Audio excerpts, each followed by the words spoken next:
So in a biology class or pre-med, you can take imaging that's already being done with CT scans, things like that, and then output a very exact model with a 3D printer. Surgeons are using 3D printing to print out those models to not only practice complex procedures before they have a patient open on the operating table, but they're also using it as a way to explain to patients what's wrong and how it's going to be fixed. And that's actually a big problem in the healthcare industry, this lack of communication between doctor and patient, and being able to see a model of your actual bone that they're mending or heart that they're going to be operating on is a really effective tool. People in chemistry or anyone studying some sort of nanotechnology can print out these tiny, tiny things that they're trying to study, models of them on a larger scale. And you can have kits, little DNA strand kits where the students actually piece them together to understand better how they work. But anything that's teeny tiny, scale it up to an actual model and print it on a 3D printer. Again, people in engineering courses or automotive type class can print out modified car parts, design futuristic vehicles. They can replicate parts for older vehicles that aren't in production anymore to do repairs, things like that. They can test out their designs in wind tunnels, things like that.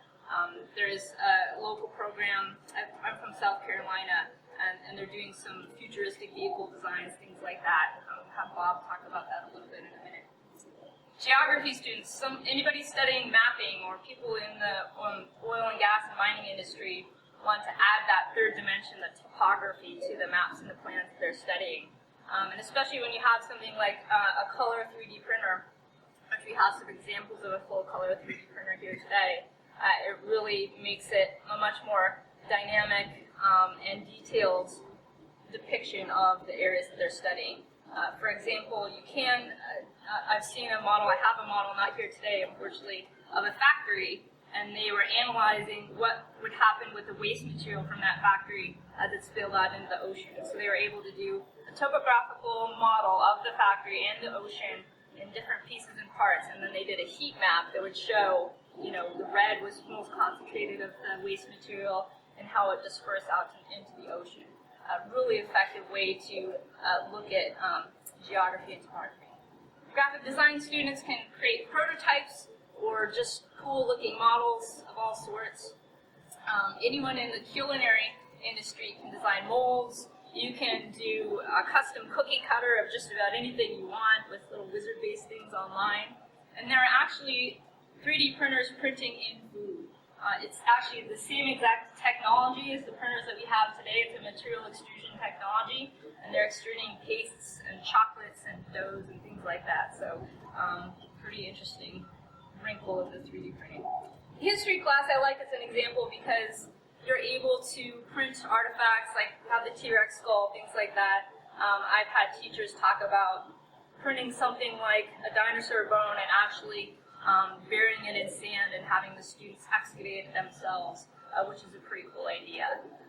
The other example I like to give is if you take the class to the Smithsonian, for example, for a field trip, and there's an exhibit there on ancient Egypt, and they might have a mummy there behind glass, and they might have little bits of the pyramid, things like that. But none of those students can actually touch or interact with any of those things.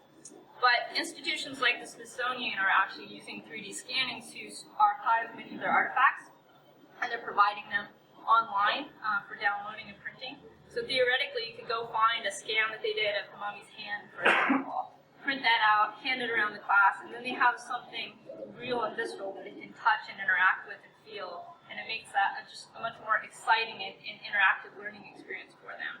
Same thing with the pyramid. So history can really come alive for students that may kind of get lost in the mix when it's just pure textbooks and memorizing dates and things like that. Architecture, it's a pretty easy fit, like we mentioned earlier. Designing new buildings or making modifications to others. Seeing how you could design a bridge in new ways and still have it be stable, testing things like that out. And then again, design and engineering students making prototypes. It's not on here, but things like math class as well is a great example.